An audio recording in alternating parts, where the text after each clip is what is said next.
Welcome to my Channel Deep Sleep Mission-DSM. As we begin, I would be delighted if you could share your location in the comments below. It's truly inspiring to witness how far this content travels and to connect with viewers from across the world. I found the first word on a Tuesday morning, written in dust across my bathroom mirror. A single word that made my blood run cold. Watching. Not smudged, not random. Perfect block letters, like someone traced them with surgical precision. But here's what really got me. I live alone. I've lived alone for 3 years since my divorce, and my doors were locked. My windows were sealed. My security system was armed. So tell me, how does dust arrange itself into words? Before you click away, before you tell yourself this is just another creepy story, let me ask you something. When was the last time you really looked at the dust in your home? I mean, really looked? Because after what happened to me, I can't stop checking. And sometimes, I wish I'd never started looking at all. But I'm getting ahead of myself. Let me start from the beginning, because the details matter. They always matter, especially when you're trying to convince someone that the impossible happened to you. Now, let me tell you how it all began. My name is Sarah Chen, and I work from home as a freelance graphic designer in Portland, Oregon. I'm telling you this because I need you to understand. I'm not crazy. I'm logical, methodical. I notice patterns for a living. It's what I do. I see the spaces between things, the relationships that others miss, the way elements interact to create meaning. My apartment is on the 3rd floor of a converted building in the Alberta Arts District. Hardwood floors that creak in 3 specific spots. Large windows that face west, catching the afternoon light beautifully but creating interesting dust patterns when the sun hits at just the right angle. I'd lived there for 2 years and thought I knew every quirk, every shadow, every sound. I was wrong. The Tuesday it started was overcast, typical Portland weather for October. The kind of gray that seeps into your bones and makes you want to stay wrapped in blankets with coffee that's too strong and music that's too sad. I remember because I'd been working on a logo for a local bakery, something warm and inviting to counter the gloom outside. My morning routine was always the same. Coffee at 7, French press, dark roast, 2 sugars. Check emails by 8 while the caffeine kicked in. But first, always first, I'd brush my teeth. It was the one constant that grounded me, made me feel human before facing another day of client revisions and creative blocks. The bathroom mirror was positioned to catch the morning light from the small frosted window above the toilet. Not ideal lighting for checking your appearance, but functional enough. I'd been using that mirror for 2 years, wiping it down weekly, watching my reflection slowly adapt to living alone again. But that Tuesday morning, when I flicked on the light and reached for my toothbrush, there it was. Watching. 7 letters in perfectly uniform block script, each one exactly the same height, spaced with mathematical precision. The kind of lettering I might create in Illustrator when I needed something clean and readable. But this wasn't digital, this was dust. Ordinary household dust, arranged in a way that defied every law of physics I understood. My first thought was practical occupational hazard of being a designer. Maybe the steam from yesterday's shower had created a pattern. Maybe the ventilation fan had blown dust around in an unusual way. Maybe I'd traced it myself without thinking. You know how you sometimes draw shapes in foggy glass? Your finger moves almost unconsciously, creating patterns while your mind wanders. But the letters were too perfect, too deliberate. And I remembered my shower from the night before. Quick, efficient, barely enough steam to fog the mirror. Plus, I never wrote words in steam. Shapes, maybe. Hearts or smiley faces when I was feeling particularly silly. Never words. I stood there for what felt like hours but was probably only minutes. Toothbrush frozen halfway to my mouth, studying those letters. The dust wasn't thick, just a light coating, the kind that accumulates on surfaces you don't clean daily. but it had been disturbed with surgical precision. Each letter was clean and sharp, the surrounding dust undisturbed. I wiped it away with my palm harder than necessary. The mirror squeaked against my skin, and I felt the grit of dust particles grinding between glass and flesh. Told myself I was being ridiculous. Went back to my routine, brush teeth, wash face, avoid eye contact with my reflection. Went back to work, but something felt off. You know that feeling when you're alone, but you don't feel alone? Like the air itself is holding its breath, waiting for something to happen. That's how my apartment felt that Tuesday morning. The familiar sounds, the hum of the refrigerator, the tick of the vintage clock I'd bought at an estate sale, the distant Portland traffic, they all seemed muffled, distant, like I was hearing them through water. I threw myself into the bakery logo, sketching variations until my hand cramped. Wheat stalks and rolling pins and ovens with cheerful flames. Warm colors, gold and brown and cream. Everything opposite to the gray morning and the cold certainty that something in my apartment had changed. Around noon, my stomach reminded me that coffee wasn't a food group. I padded to the kitchen in socked feet, avoiding the 3 creaky spots out of habit. The kitchen was my favorite room-exposed brick wall, vintage subway tiles I'd installed myself, black granite countertops that showed every speck of dust but looked sophisticated when clean. I'd wiped those counters down the night before.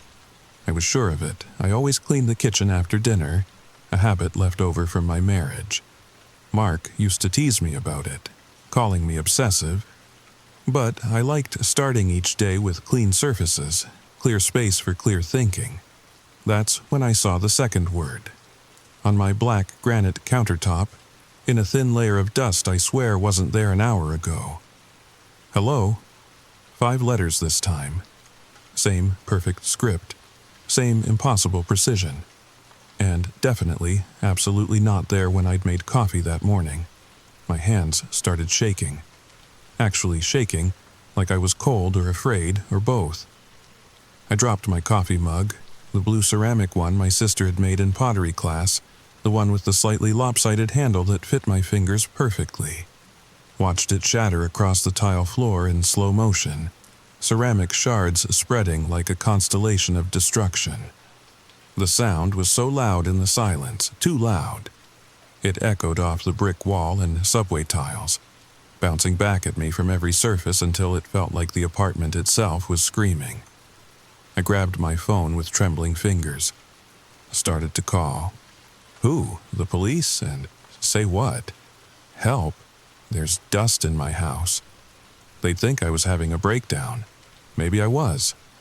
Maybe 3 years of solitude had finally caught up with me. Maybe grief and loneliness had finally broken something essential in my brain. But as I stood there, surrounded by broken ceramic and impossible words, another thought crept in. What if I wasn't crazy? What if something was actually happening here? I spent the next hour in a cleaning frenzy, wiped every surface with disinfectant that made my eyes water, vacuumed every corner, every crevice, every spot where dust might hide. The Dyson roared like an angry beast, sucking up evidence and explanations with equal efficiency. Opened all the windows to let the Portland rain smell clear my head and my apartment. The October air was sharp and clean, carrying hints of wet leaves and wood smoke from someone's fireplace. Normal smells, comforting smells, reality smells. I breathed deeply and told myself I'd been working too hard, seeing things, creating patterns where none existed because that's what my brain was trained to do. But as I cleaned, I noticed something else. The dust in my apartment, there was too much of it. I'm not a neat freak, but I'm not a slob either. I clean regularly, vacuum twice a week, dust the obvious surfaces every weekend. Yet there was dust everywhere. In corners I'd just cleaned last week. On picture frames I'd just wiped down. Along the baseboards, I was certain I'd vacuumed 3 days ago. Where was it all coming from? Portland wasn't particularly dusty. My windows were usually closed. I didn't have pets, barely had visitors. The building was old but well maintained. Nothing that would explain this accumulation of fine particles that seemed to multiply when I wasn't looking. I found myself examining dust like it was evidence, running my finger along windowsills and studying the residue. Most of it was normal skin cells, fabric fibers, microscopic debris from daily life. But some of it was different, finer, more metallic, almost shimmery in the afternoon light. That night, I barely slept. Every little sound made me jump. The hum of the refrigerator cycling on, the tick of the clock measuring out seconds, the soft whisper of what whined through the windows I'd sealed shut, the heating system I'd turned off, or something else entirely. I found myself listening for the sound of movement, footsteps that couldn't exist, breathing that wasn't mine, the soft whisper of fingers drawing in dust.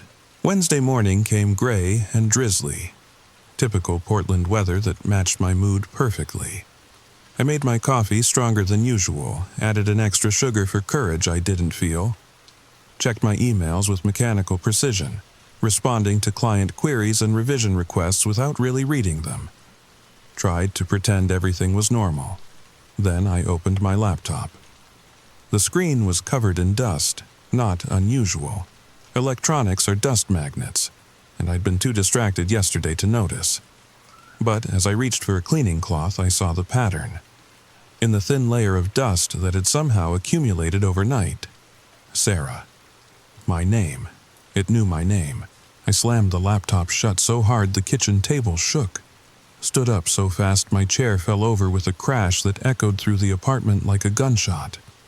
My heart was hammering against my ribs like it was trying to escape my chest, flee this impossible situation, find somewhere safe and logical and dust-free.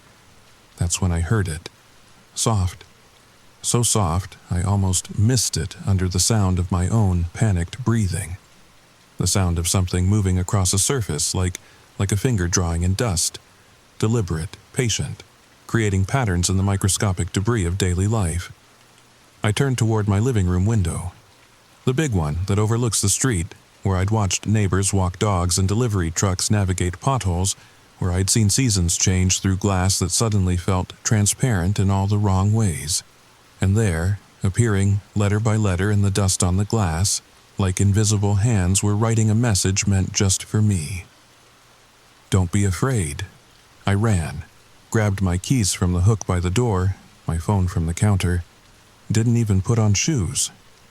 Just ran in socked feet down 3 flights of stairs and out into the drizzle, where the world still made sense, and dust was just dust and words didn't appear from nowhere.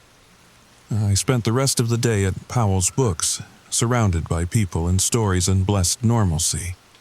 Bought 3 novels I didn't need and drank overpriced coffee until my hands stopped shaking. Called my sister in Seattle and talked about nothing important until my voice sounded like it belonged to me again. But I had to go home eventually, and when I did, every surface in my apartment was covered in words. Not sentences, not paragraphs, just words, scattered across every dusty surface like a poem written by the universe itself. Random at first glance, but the more I looked, the more patterns I saw. Connections, meaning, purpose. Lonely appeared 17 times on different surfaces. I counted because counting made it feel manageable, made it feel like something I could quantify and therefore understand. Kitchen counter, bathroom mirror, laptop screen, picture frames, the surface of my coffee table. 17 instances of the same word, written in the same impossible script. Remember was written on every mirror in the apartment, all 3 of them. Bathroom, bedroom, the decorative one in the hallway. Same word, same handwriting, same question mark hanging in the air. Remember what? Stay covered the kitchen cabinets like commandments. Upper cabinets, lower cabinets, even the lazy Susan that I rarely opened. Dozens of instances of the same plea, the same request, the same desperate hope that I wouldn't flee again. And on my bedroom door, in letters so large they took up the entire surface, dominating the white paint like a billboard designed just for me. Please. I stood in my apartment doorway for, I don't know how long, 5 minutes, an hour. Time felt strange, thick, like moving through honey or dreams or the space between moments. My key was still in my hand, door still open behind me, offering escape to a world where physics worked properly and dust behaved according to natural laws. Part of me wanted to run again, pack everything I could carry, and drive to my parents' house in Eugene. Sleep in my childhood bedroom, surrounded by participation trophies and high school yearbooks, where the biggest mystery was why I'd thought that hairstyle looked good in senior photos. But another part was curious. Whatever this was, it wasn't threatening me. The words weren't menacing or angry or cruel. They were communicating, reaching out in the only way they could, using the only medium available. I found myself speaking out loud, feeling slightly ridiculous, but needing to try. What do you want? Silence. The kind of silence that feels full rather than empty, pregnant with possibilities and explanations and words waiting to be born. Then, movement. In the dust on my coffee table, letters forming slowly, deliberately, like watching time-lapse photography of plants growing towards sunlight. To be seen, my voice came out as a whisper, barely audible even to myself. I see you. New letters appeared on the same surface, written underneath the first message like a conversation taking shape. Not enough. What are you? I asked, and realized I was holding my breath. This time, the words appeared on my TV screen, letters forming in the dust that had accumulated on the black surface overnight. Forgotten. Over the next few days, I fell into the strangest routine of my life. Wake up, find new messages scattered throughout the apartment like breadcrumbs leading toward understanding. Try to decode meaning from words that appeared on surfaces I'd cleaned hours before. Try to understand what it meant to be forgotten. The words were getting more complex, more personal, more impossible to explain away as coincidence or delusion or the side effects of too much isolation. "You work too much" appeared on my computer monitor one morning, right across the logo I'd been struggling with for 3 days. The client wanted something more dynamic, whatever that meant, and I'd been pushing pixels around the screen until they blurred together into meaningless shapes. "Eat something healthy" showed up on my refrigerator door, right next to the takeout menus I'd been cycling through for weeks. Thai food, pizza, Chinese, repeat. The kind of diet that sustained you without nourishing you, that filled your stomach without feeding your soul. "Your mother misses you" materialized on my phone screen one afternoon, appearing in the dust that had somehow accumulated on glass I'd cleaned that morning. Mom had called 3 times that week. I'd let all 3 calls go to voicemail, telling myself I'd call back later, tomorrow, when I felt more like myself. It was like having the world's strangest roommate. One made entirely of dust and good intentions, who noticed things I ignored and cared about details I'd stopped paying attention to. Someone who saw me clearly enough to offer advice I needed but didn't want to hear. I started talking to it, to them, to whatever was using my dust as a voice, my apartment as a canvas, my loneliness as an invitation. "Are you a ghost?" I asked one evening, sitting on my couch with a glass of wine and the kind of curiosity that felt both dangerous and necessary. Something like that appeared on my window, letters forming in the condensation from my breath on cold glass. "Did you live here before?" "Everywhere. Nowhere." That's not really an answer. Isn't it? The weird thing was, I was getting used to it. The constant messages, the sense of being watched, not with malice, but with interest, with care, with something that felt almost like affection. It was almost comforting. After 3 years of living alone, of quiet evenings and silent mornings, of conversations with no one but myself, I had company. I know how that sounds. Trust me. But loneliness does strange things to people, makes you accept things you shouldn't, makes you see companionship in impossible places, makes you grateful for attention even when that attention comes from sources that defy explanation. The messages became a conversation, a slow, dusty dialogue between me and something that understood solitude in ways I was only beginning to comprehend. "Why me?" I asked one night, after finding "You're stronger than you think" written across my bathroom mirror. "You see" patterns appeared on my laptop screen, letters forming while I watched. "Is that all?" "You're kind. How do you know that?" I watch, I listen, I know. That should have scared me more than it did. The idea that something had been observing me, cataloging my habits, learning my routines. But instead, it felt validating. Someone, something, had been paying attention, had noticed the small kindnesses I thought went unseen. The way I left food for the stray cat in the alley. The way I always said thank you to delivery drivers. The way I held doors and picked up litter and smiled at strangers even when I felt invisible myself. Thursday evening, I was working on the bakery logo, finally making progress, finding the more dynamic energy my client wanted, when new words appeared on my second monitor. "You're talented." I actually smiled. First genuine smile I'd felt in weeks. "Thanks. Wasted here." The smile faded. "What do you mean? Hiding? Afraid?" "I'm not hiding. Aren't you?"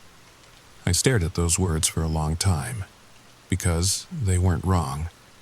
Since the divorce, I'd barely left my apartment except for necessities. Groceries, post office, doctor appointments. I'd turned down invitations to gallery openings, design conferences, coffee dates with other freelancers. Built a little bubble of safety and called it a life. "It's easier this way," I said finally, words echoing in the quiet apartment. "Easier isn't better." Speaking from experience. Yes. That's when I asked the question I'd been avoiding, the one that would change everything, open doors I wasn't sure I was ready to walk through. "What happened to you?" The apartment fell still. Even the ever-present Portland rain seemed to pause, holding its breath along with me. The silence stretched until it felt elastic, ready to snap under the weight of whatever truth was coming. Then, slowly, words began appearing on every surface. Not just one or two messages, dozens of them, the same word over and over, covering walls and floors and ceilings like a prayer repeated until it became a scream. "Forgotten, forgotten, forgotten, forgotten." The word covered my walls, my floors, my ceiling, layered over itself in different sizes, different orientations, until the dust was thick enough to fall in small drifts. And in the center of it all, on my living room wall, larger letters spelled out the truth I should have guessed from the beginning. I died alone. I didn't sleep that night, couldn't sleep. Instead, I sat at my computer, researching my apartment building with the kind of obsessive focus I usually reserved for particularly challenging design projects. The building was constructed in 1947, part of Portland's post-war housing boom. Originally single-family residences, converted to apartments in the 1980s, when the neighborhood started attracting artists and young professionals who couldn't afford houses but wanted character and charm. Nothing unusual there. Standard Portland gentrification story, repeated in neighborhoods across the city. But as I dug deeper into old newspaper archives and property records, following digital breadcrumbs through decades of bureaucratic documentation, I found something. In 1962, a woman named Eleanor Marsh lived in what was now my unit. She was 43, unmarried, worked as a secretary at a downtown law firm. The kind of job that paid enough to live on but not enough to live well. Reliable, invisible, essential but unnoticed. And on November 15th, 1962, she simply vanished. Not dramatically, not mysteriously, she just stopped showing up to work, stopped answering her door, stopped participating in the small rituals of daily life that prove we exist. Her supervisor called after 3 days. The landlord checked after a week. Neighbors started to wonder after 2 weeks. But it wasn't until 6 weeks later, when the landlord finally used his key because the rent was overdue and complaints about the smell were mounting, that anyone found her. Natural causes, the report said. Heart failure. No signs of foul play, no evidence of suicide.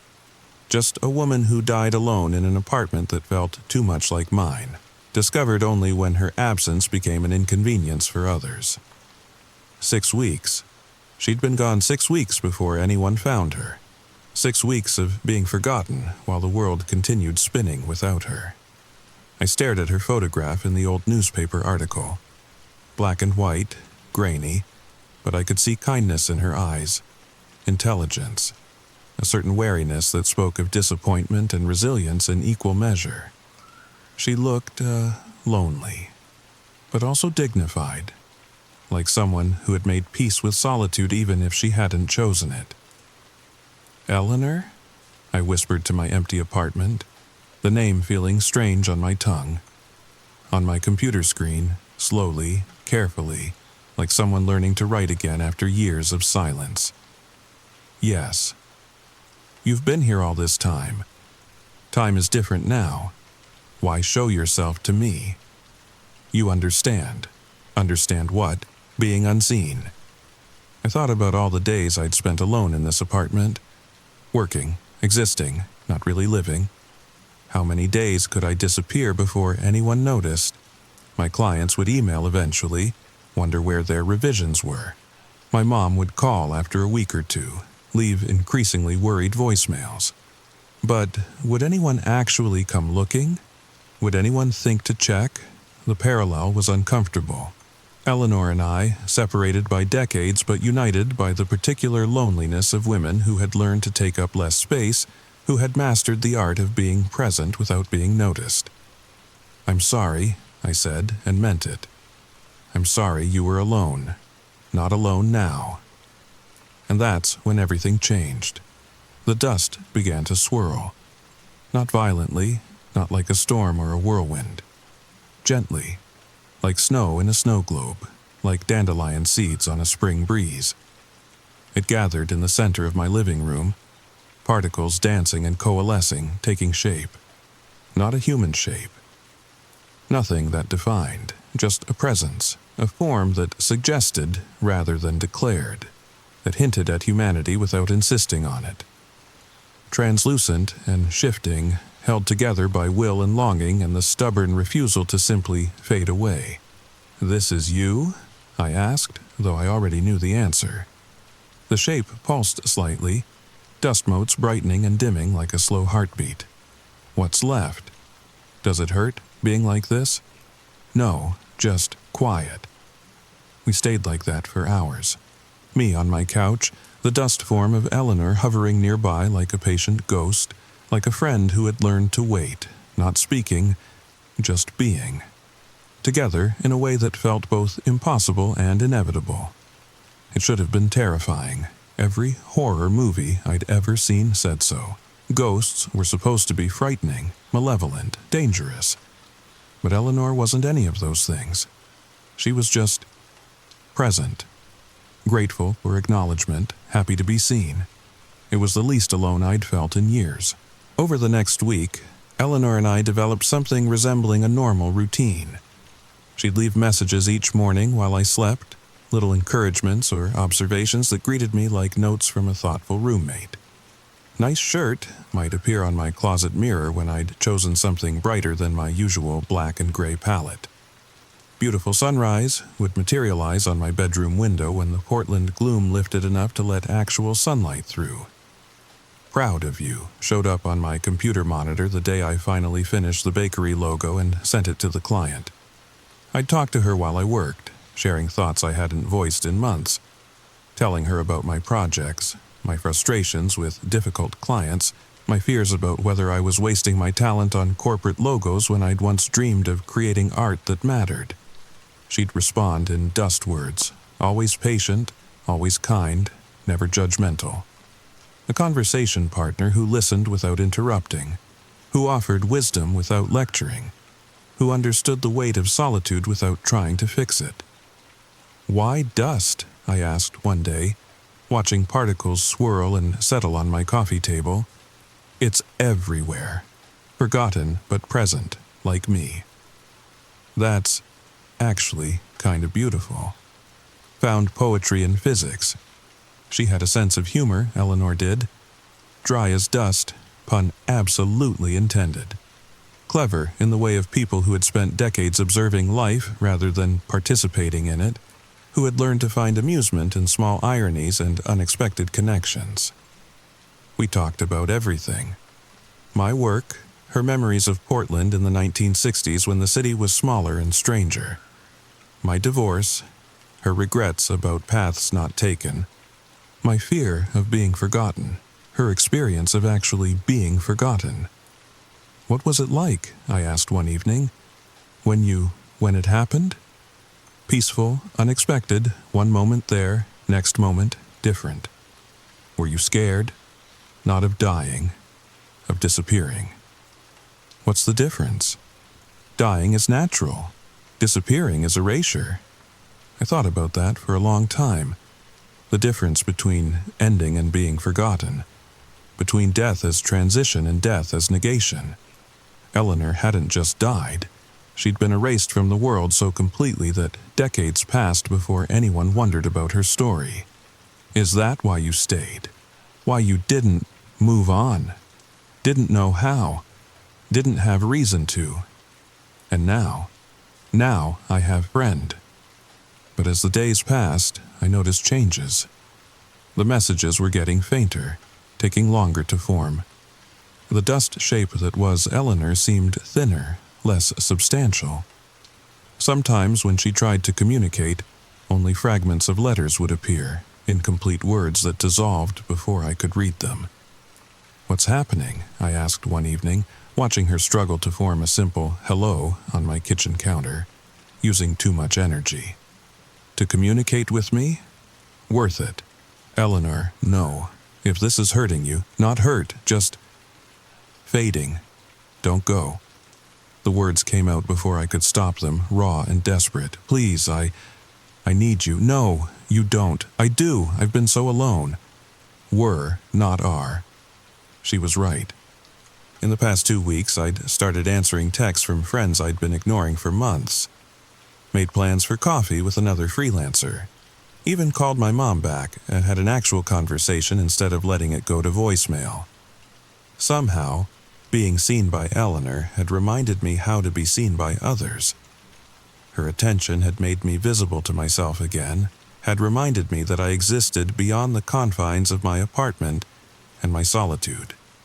"You did this on purpose," I said, understanding flooding through me. "Helped me, helped each other. But what about you? You'll be alone again." "No, moving on." "Where?" "Don't know, not scared anymore." The dust began to settle. Slowly, gently. Like snow at the end of a storm. Like the final notes of a song fading into silence. Eleanor's presence grew lighter, more translucent, until she was barely more than a suggestion of movement in the air. "Eleanor, wait." One last message appeared on my window, not in dust this time. In the condensation from my breath on the glass, letters forming from the moisture of my own life. "Thank you for seeing me." And then nothing, just normal dust. Silent and still and utterly ordinary. I cried that night. Sat on my couch and cried for a woman I'd never met, but somehow knew better than people I'd known for years. Cried for her lonely death and her patient afterlife. Cried for myself, and all the ways I'd been disappearing, day by day, choice by choice, until I was barely more substantial than dust myself. The next morning, my apartment felt different. Empty in a way it hadn't before Eleanor, but also cleaner, lighter. Like something heavy had finally been set down, a burden shared and therefore lessened. I threw myself into living. Really living. Met friends for lunch instead of making excuses.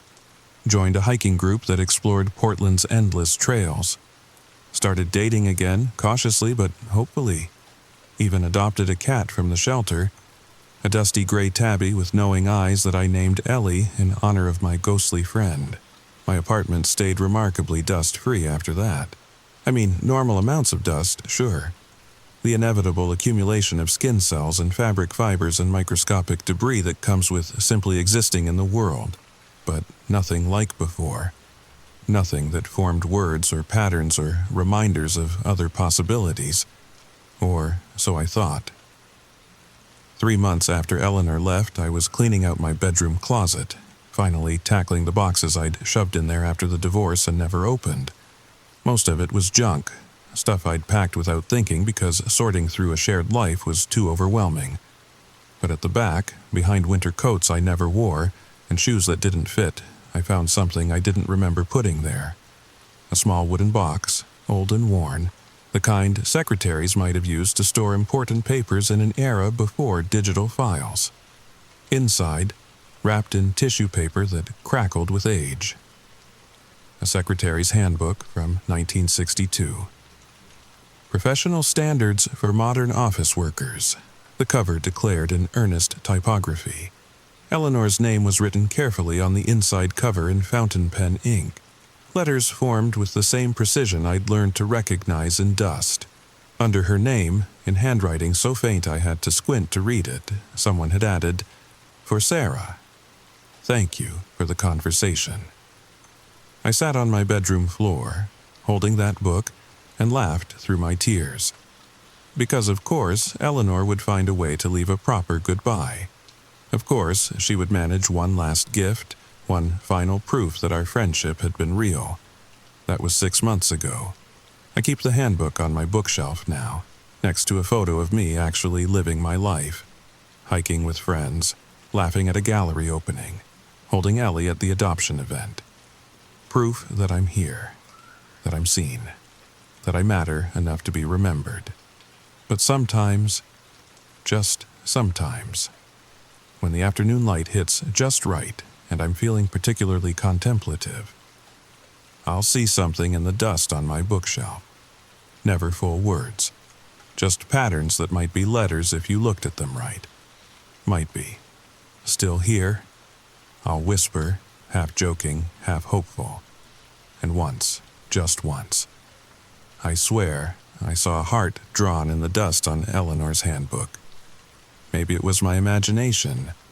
Maybe it was Ellie's paw prints. Maybe dust really can form patterns that look like communication if you want to see them badly enough. Or maybe some connections transcend the physical. Maybe kindness echoes longer than we think. Maybe being truly seen by someone changes you in ways that last forever, creates bonds that survive even death. I don't clean that bookshelf as often as I should, just in case. Because here's what I learned from Eleanor, what she taught me in her patient, dusty way. We're all just particles in the end. Temporary arrangements of matter in an infinite universe, destined to scatter and reform and scatter again. But for a brief moment, one precious, impossible moment, we can form patterns. We can create meaning. We can say, "I see you," and mean it. And that's not nothing. That's everything. The dust in our homes isn't just debris, it's memory made visible. Skin cells from people we've loved, fabric fibers from clothes that held our dreams, microscopic remnants of all the places we've been and all the things we've touched. It's the physical evidence of lives lived, of existence that mattered, even when it felt invisible. Eleanor showed me that being forgotten isn't the same as never having mattered.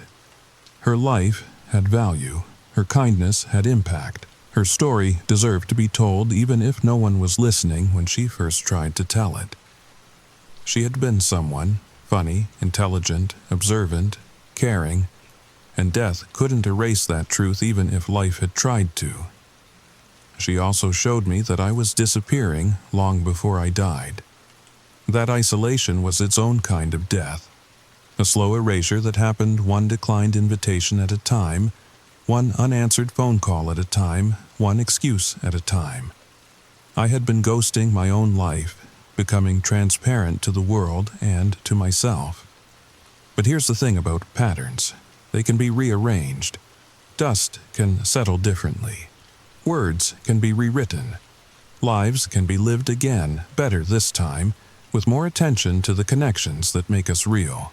So, I ask you again, when was the last time you really looked at the dust in your home? Really looked? Because sometimes the most important messages come from the places we forget to clean, from the people we forget to see, from the voices that speak in whispers we have to strain to hear. Sometimes they come from the dust itself, patient and persistent, waiting to be noticed, waiting to matter, waiting to be seen. And if you see words in your dust, don't be afraid. Say hello. You might be surprised who answers back. You might discover that loneliness is more common than we think, that the forgotten outnumber the remembered, that someone, somewhere, is writing messages in the microscopic debris of daily life, hoping against hope that someone will notice. But remember, they won't stay forever. None of us do. Energy fades, patterns dissolve, even the most persistent ghost eventually finds peace. So while they're here, while you're here, make it count. See and be seen. Connect and be connected. Love and be loved. Before you're just dust too, before we're all forgotten. Like Eleanor almost was. Like I almost was. Like maybe you almost are. It's been a year now since Eleanor moved on, and my life has changed in ways I never expected. The apartment that once felt like a prison now feels like a home. I have friends who visit regularly, clients who've become collaborators, a relationship with David, the photographer from my hiking group, that's built on seeing each other clearly rather than hiding in comfortable shadows. But the most unexpected change came 3 months ago, when I finally worked up the courage to share Eleanor's story. I started small. A blog post on my design website filed under personal projects. I wasn't sure anyone would read it, wasn't sure I wanted them to. But something about Eleanor's story felt too important to keep to myself. She had been forgotten once. I couldn't let it happen again. The response was overwhelming. Comments poured in from people who had experienced similar things. Not necessarily dust-writing words, but other impossible communications. Flickering lights that seemed to respond to questions. Objects that moved when no one was watching. Sounds that felt like whispers from somewhere else. Maria from Austin wrote about finding her grandmother's handwriting in steam on her shower door, years after her grandmother's death. The message was simple. Mija, eat more vegetables. But it came at a moment when Maria was struggling with an eating disorder, when she needed her grandmother's voice more than ever. James from Toronto described coins that appeared in impossible places, inside sealed jars, between pages of books he'd never opened, in the pockets of clothes he'd never worn. Always pennies from 1987, the year his brother died. Always in moments when James felt most alone. Sarah from London, another Sarah, which felt like a sign, told me about a vintage radio that played songs from the 1940s, even though it wasn't plugged in. The songs were always ones her great-uncle had hummed while working in his garden.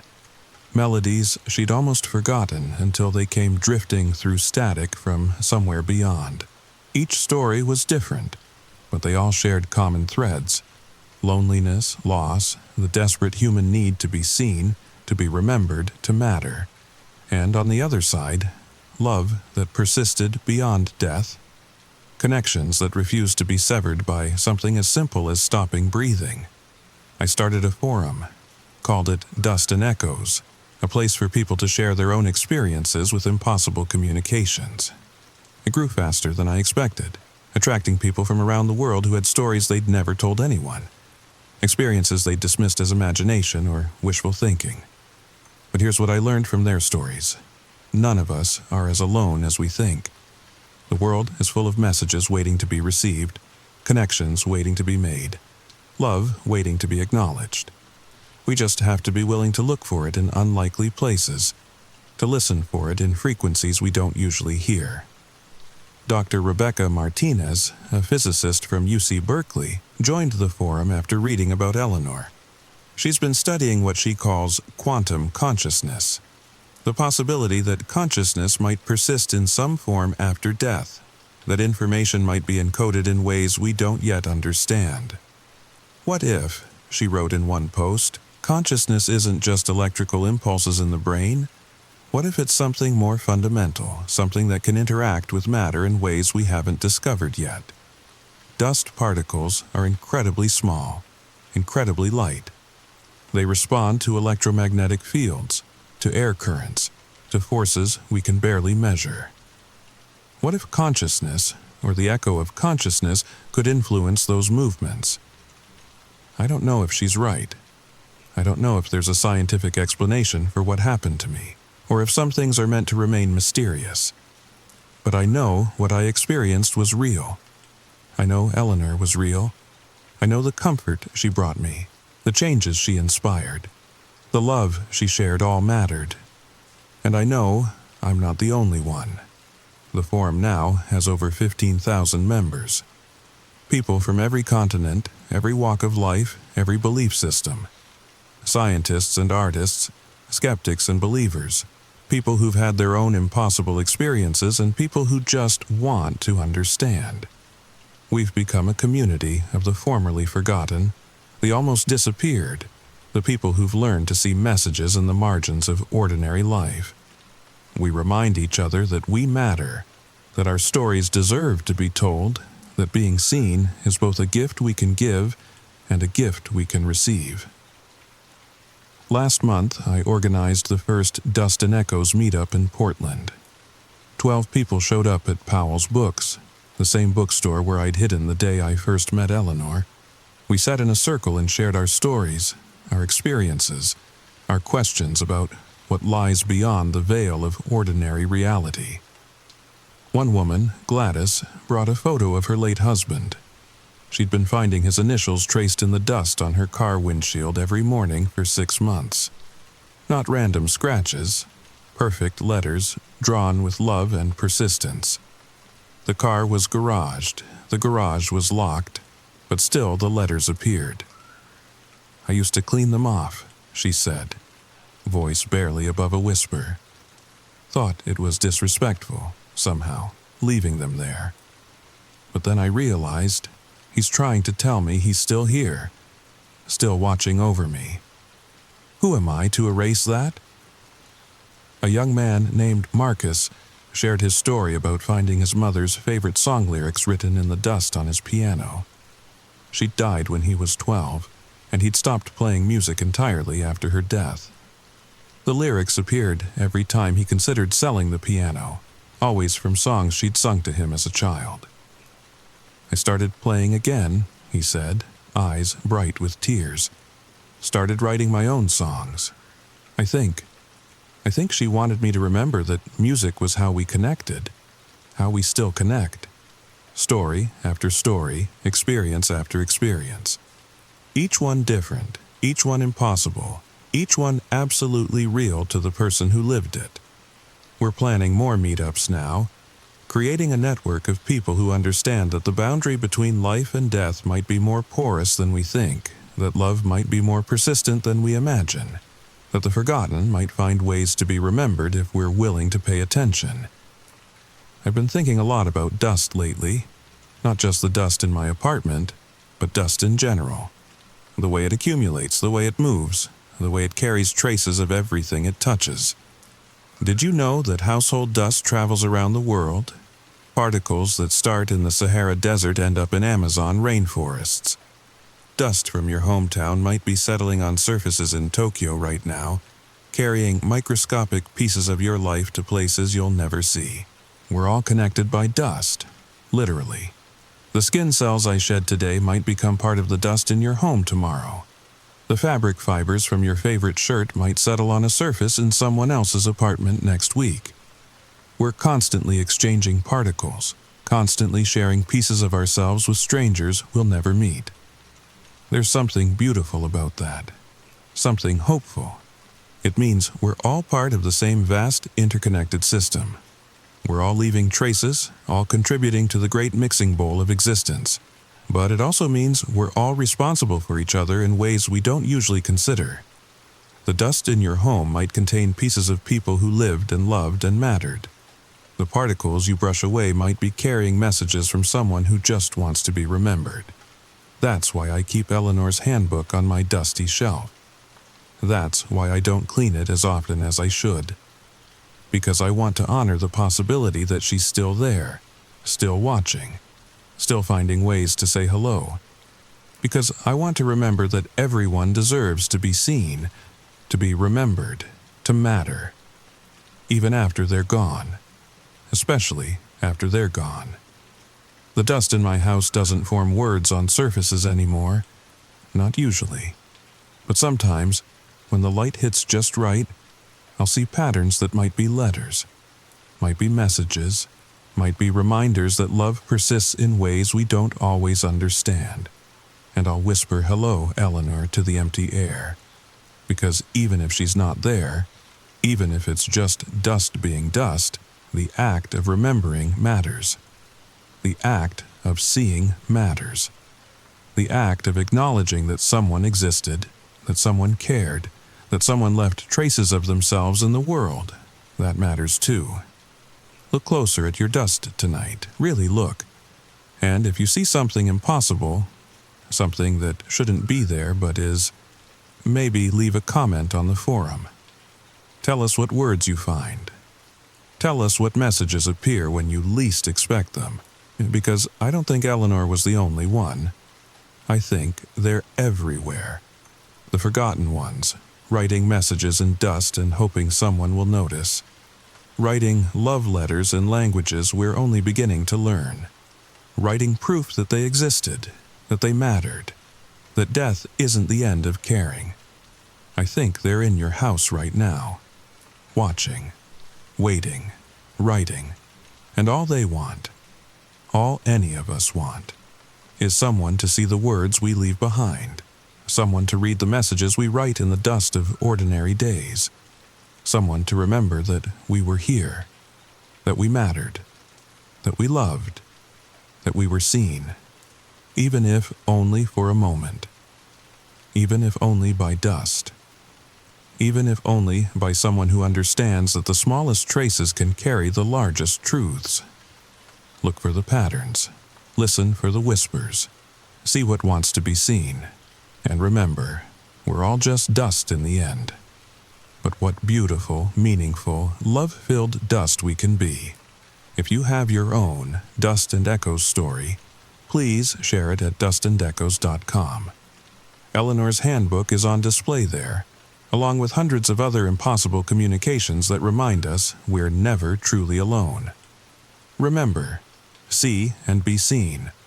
Love and be loved, matter and be remembered. The dust is listening.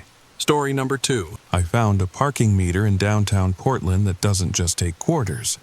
It takes memories. And before you click away thinking this is just another creepypasta, let me tell you something. I still have the receipt. It's sitting right here on my desk, and the ink keeps changing what it says. Sometimes it shows the time I parked. Sometimes it shows a date from 1987, and sometimes it just says transaction pending. But I'm getting ahead of myself. Let me ask you this.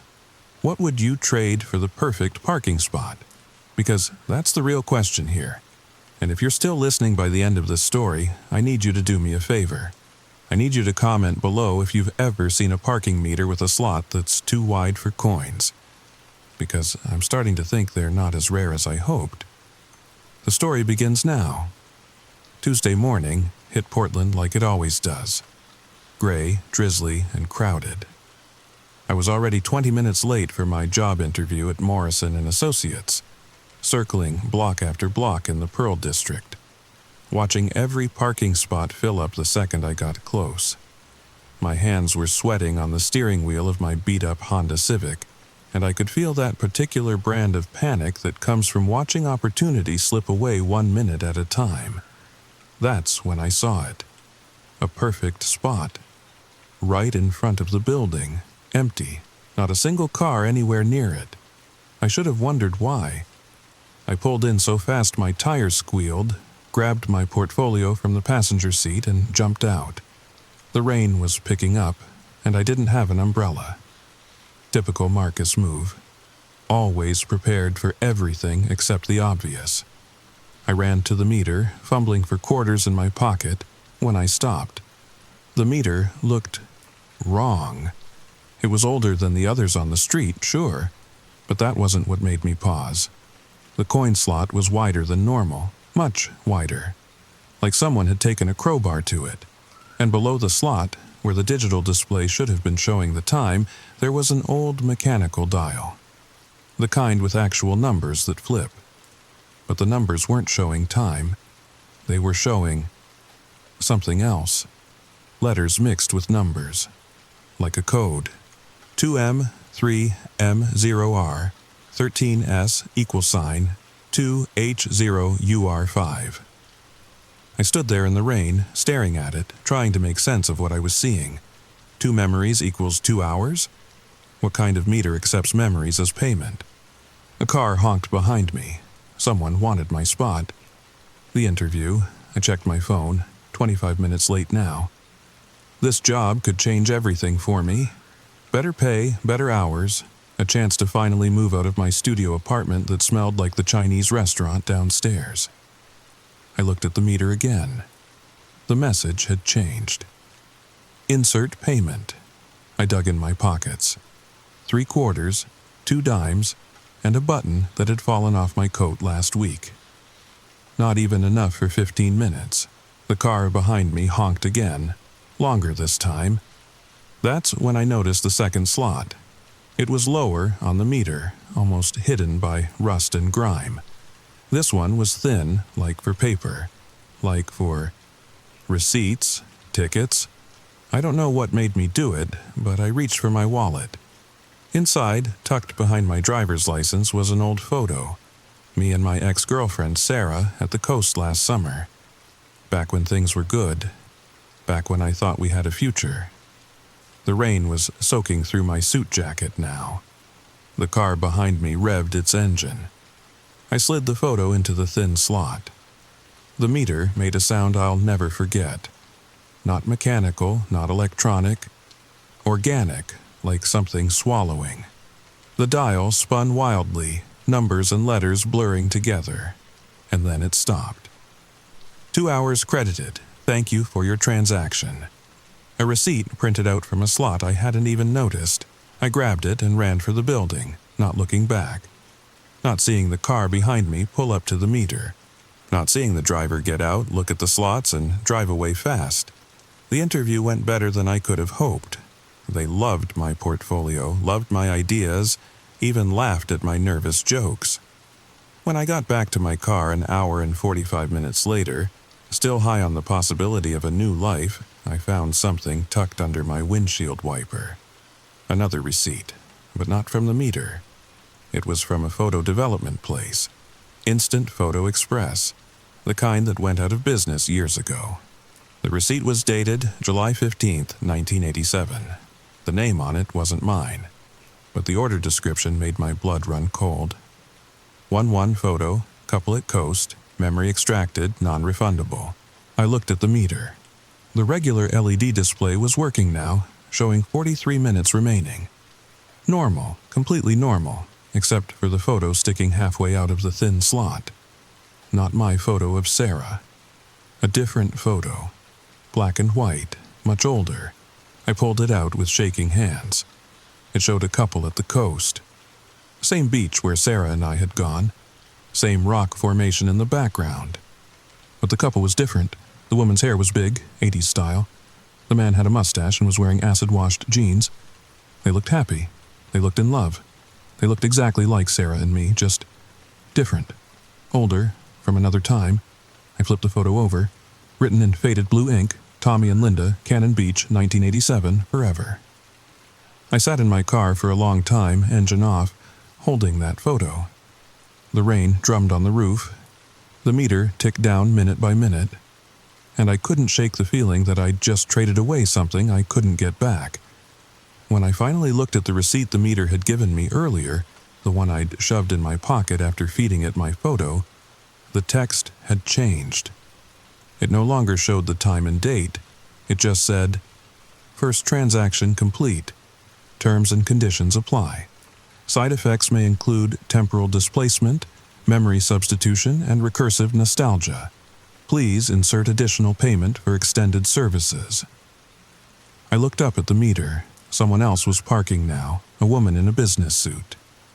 She walked up to the meter, looked at it for a long moment, then walked away quickly, leaving the spot empty.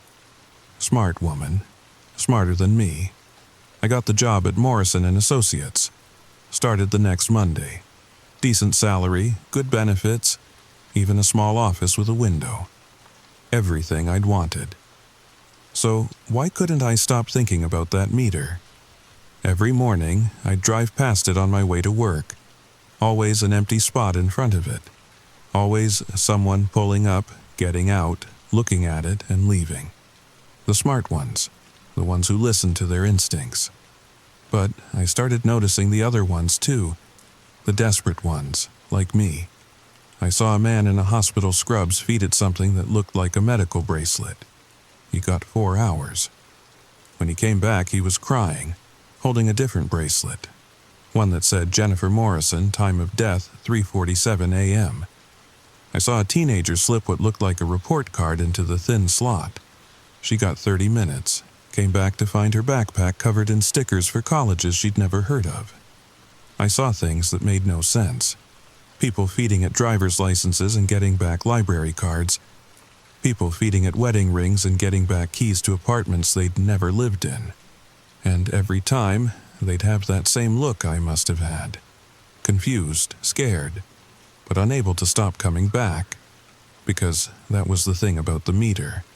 Once you used it, you needed to use it, not like an addiction, more like gravity, like it was pulling at something inside you. 3 weeks into my new job, I broke. It was Sarah's birthday. Would have been our 3rd anniversary too if we'd stayed together. I'd been doing so well, throwing myself into work, going to the gym, even started dating someone new. But that morning, I woke up and couldn't remember her face. Not the new girl's face, Sarah's.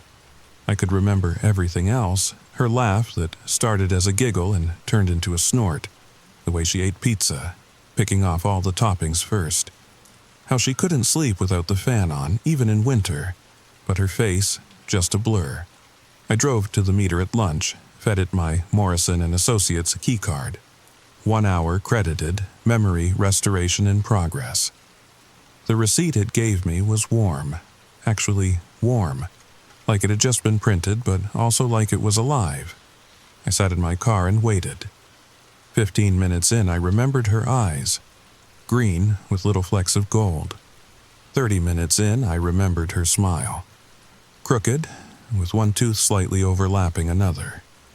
45 minutes in, I remembered why we broke up. And wished I hadn't. When the hour was up, I had a new keycard. Same company name, but the logo was different.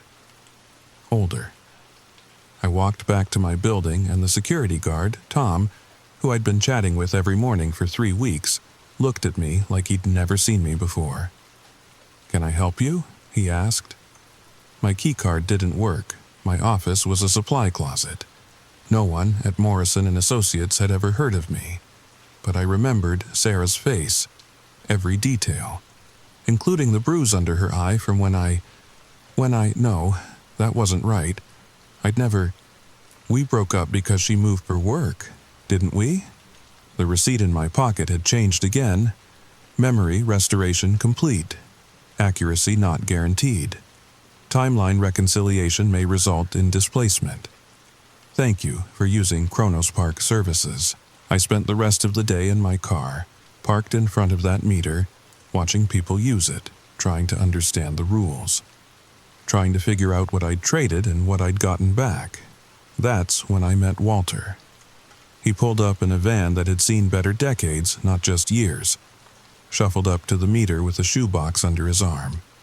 He looked like every homeless veteran you've ever walked past, except for his eyes. His eyes looked ancient. He saw me watching and walked over, tapped on my window. I rolled it down. "First time?" he asked. "Third," I admitted. He laughed, but it sounded like crying. "Third. Kid, I stopped counting after 100. 100 times. Maybe more. Hard to keep track when you keep trading away the memories of using it." He held up his shoebox. "Know what's in here?" I shook my head. "Me neither. But I know I need to feed it to the meter. Know I'll get something back. Know I won't remember why I did it." He studied my face. "You still remember, don't you? What you traded?" "Some of it." "Then you're lucky. Or maybe not. Jury's still out on that one." He started to walk away, then turned back. "Word of advice? Don't trade anything from before 1987. Why not? Because that's when they installed it. And it gets confused when you try to trade things from before it existed. Starts making up memories to fill the gaps." "They? Who's they?" But Walter was already at the meter, feeding it something from his shoebox. A baseball card maybe, or a photograph, or a birth certificate. Hard to tell from where I sat. The meter's dial spun. Walter stood there for a long moment, then walked back to his van. He moved differently now. Younger, somehow. Straighter. He drove away without looking back. I sat there until my phone rang. Unknown number. "Marcus? Marcus Chen?" A woman's voice, familiar but not. "Yes." "This is Sarah Kim. We met at..." "I'm sorry, this is going to sound crazy, but I have your number in my phone and a note that says I'm supposed to call you today, on my birthday, but I don't remember." My throat went dry. "You don't remember me?" No. Should I? I have this feeling like I should, like we were important to each other, but I can't." She paused. I could hear her breathing. "This is going to sound insane, but did we know each other before today?" I looked at the meter. Someone new was pulling up. A young mother with a baby in a car seat. "We did," I said. "But maybe it's better if we didn't." "What? No. Wait, don't hang up, please. I've been having these dreams. About a beach. And there's someone with me, but I can't see their face. Was that you?" The mother was at the meter now, holding something small. A pacifier? A tiny sock? "I have to go," I said. "Wait, can we meet, please? I feel like there's something I'm supposed to remember. Something important." I watched the mother feed whatever she was holding into the meter. Watched her face change as the dial spun. Watched her walk back to her car and check the baby seat. Watched her scream. "Marcus? Are you there?" "Don't come to downtown," I said. "Don't come to First and Morrison, and whatever you do, don't use the parking meter." I hung up. Turned off my phone. The mother was on her knees beside her car, sobbing. The baby seat was empty. Had it always been empty? I couldn't remember seeing a baby, now that I thought about it. The receipt in my pocket had changed again. Warning. Temporal paradox detected. Memory consolidation failing. Please insert additional payment to stabilize timeline. I started my car, drove away, told myself I'd never go back. But we both know that was a lie. I lasted 6 days. 6 days of people at work calling me the wrong name. 6 days of my apartment key working but nothing inside looking familiar. 6 days of photos on my phone showing faces I didn't recognize in places I'd never been. 6 days of the growing certainty that I wasn't in my life anymore. I was in someone else's, someone who looked like me, lived where I lived, but wasn't me. On the 7th day, I went back to the meter at 3 a.m. Portland was dead quiet. No rain for once, just fog rolling in from the river, making everything look like a half-remembered dream. The meter stood there under its streetlight, looking almost normal. Almost. But I could see things now that I hadn't before. The way the fog seemed to bend around it. The way the streetlight flickered in a pattern that matched the spinning of its dial. The way the ground beneath it was cracked in perfect concentric circles, like something had pushed up from below. I'd brought everything I had left. Every photo, every receipt, every ticket stub and birthday card and love letter I'd saved over the years. My whole life in a shoebox, just like Walter. But I wasn't alone. There were others. They came out of the fog like ghosts, all carrying their own boxes, their own bundles, their own desperate offerings. A woman in a wedding dress, holding a bouquet of dead flowers. A man in a suit that looked like it was from the 50s, carrying a briefcase full of yellowed papers. A teenager with a backpack covered in band patches I'd never heard of. We didn't speak. What was there to say? We all knew why we were here. The woman in the wedding dress went first, fed her bouquet into the meter one flower at a time. Each one bought her a few minutes. Each one changed something about her. Her dress got older, more yellowed. Her hair grew longer, then shorter, then gray. By the time she was done, she looked like someone's grandmother, standing there in a dress made for a young bride. She smiled at something none of us could see and walked away into the fog. The man with the briefcase went next, pulled out the paper after paper, feeding them in like he was shredding evidence. Stock certificates, deeds, birth certificates. With each one, his suit got shabbier, his face got younger, his eyes got emptier. When he was done, he looked about 16, swimming in a suit made for a grown man. He left the briefcase on the ground and wandered off, mumbling about being late for school. The teenager looked at me. You ever wonder what happens to all of it, all the stuff we feed it? I found my voice. What do you mean?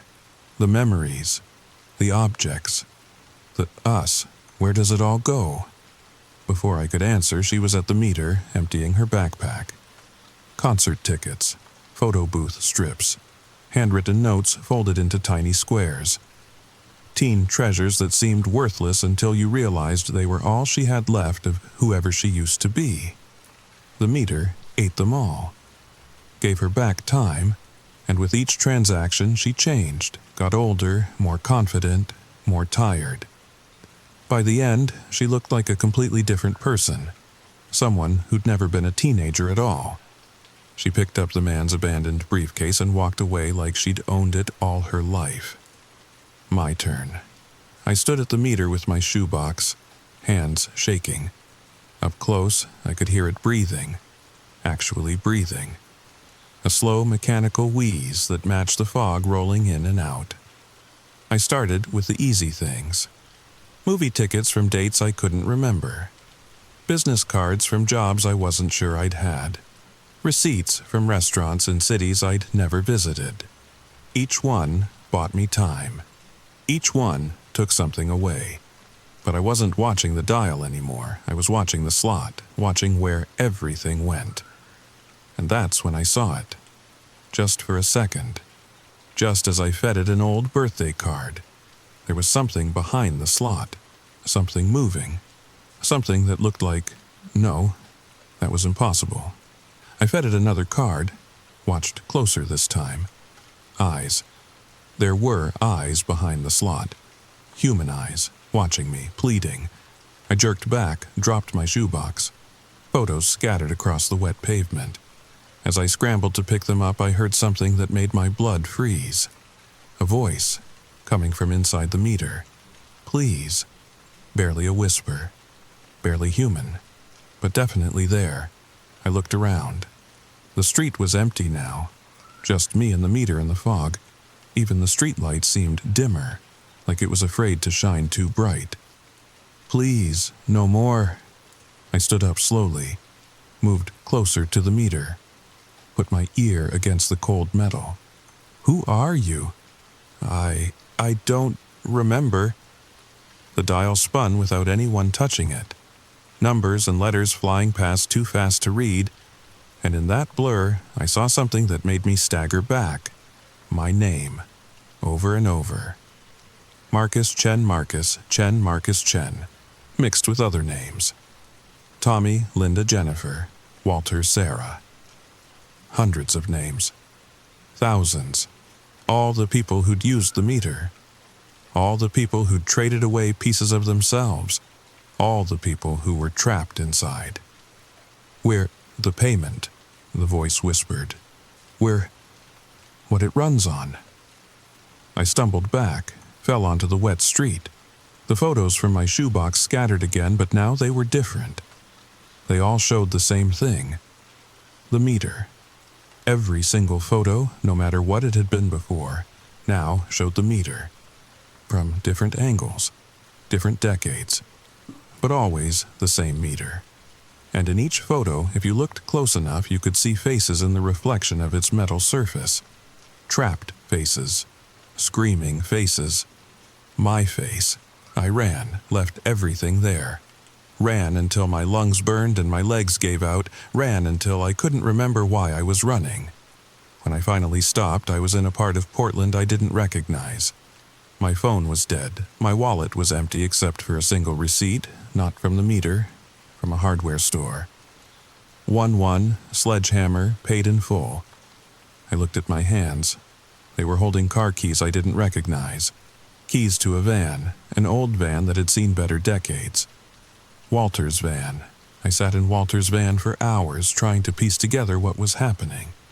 The sun came up, burning off the fog, revealing a Portland that looked wrong. Older, like someone had turned back the clock about 20 years. The van was full of shoeboxes, dozens of them. Each one labeled with dates that made no sense. June 2019, first trade. September 1987, installation. March 2045, final payment. 2045? That was 20 years in the future. I opened the box labeled with the future date. Inside was a single photo. The meter, smashed to pieces, and standing next to it, holding a sledgehammer, was an old man. An old man who looked exactly like me. The hardware store receipt in my wallet wasn't just any receipt. The date on it kept changing.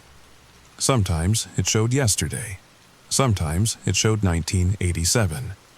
Sometimes it showed dates that hadn't happened yet. I drove back to First and Morrison. I had to. Not because the meter was pulling me, but because I finally understood. The meter wasn't just stealing memories. It was stealing time. Past, present, future. All of it getting mixed up, fed into something that shouldn't exist.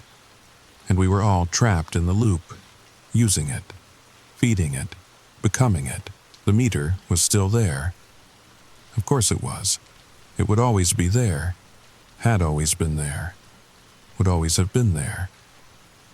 My head hurt trying to think about it. There was a crowd now, maybe a dozen people, all standing around it like they were waiting for something or someone. They turned when I pulled up. All of them, moving in perfect unison. "You figured it out," they said. All of them. Same voice, same tone. "You always figure it out." I got out of the van, sledgehammer heavy in my hands. "How many times have I done this?" "Every time," they said. "Never, always. The first time. The last time. That doesn't make sense. Neither does a parking meter that eats memories." They smiled, all of them. Same smile. But here we are. I approached the meter. Up close, I could see the faces under its surface now. Dozens of them, hundreds, all pressing against the metal like it was glass, all screaming silently. All me, different ages, different clothes, but all me. "Every loop, you figure it out," the crowd said. "Every loop, you come back with the hammer. Every loop, you try to break it. And in every loop, you become it instead. How do you think it started? Who do you think installed it in 1987? My hand was on the meter now. The metal was warm, alive. I could feel the heartbeats of everyone trapped inside. "I won't do it," I said. "I won't feed it anymore." "You already have. You will. You are." The crowd stepped closer. "Look at the receipt." I pulled out the hardware store receipt. It had changed again. Now it was from the meter itself. "Final transaction pending. Insert self to complete." "No. You don't have a choice. None of us did. That's why we're here. That's why we're you. I raised the sledgehammer. The crowd didn't move to stop me. Why would they? They knew how this ended, but I swung anyway. The hammer connected with the meter with a sound like breaking bones. The metal cracked. Something inside screamed. Not one voice. Thousands. I swung again. The crack widened. Light poured out. Not normal light. Light that hurt to look at. Light that showed too much. In that light I saw everything. Every loop. Every version of me trying to break it. Every version failing. Every version becoming part of it. But I also saw something else. One loop where I didn't swing the hammer at all. One loop where I did something different. I dropped the hammer. Pulled out my phone. It was working again somehow. Full battery, full signal. I called Sarah. "Marcus?"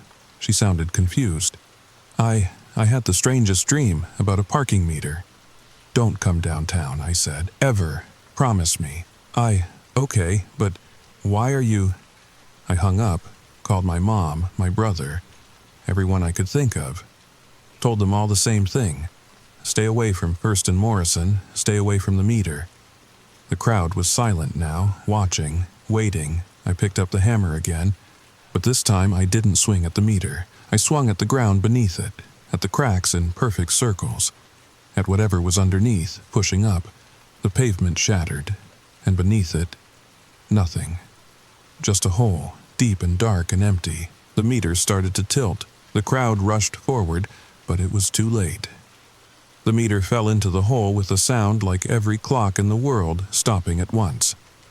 The faces in the crowd changed, became different people. Real people. People with their own memories, their own lives, their own stories that had nothing to do with mine. They blinked, confused, then wandered away. Just morning commuters wondering why they were standing around an empty parking space. I looked down into the hole. The meter was gone, but the hole was already starting to close. The pavement healing itself like skin.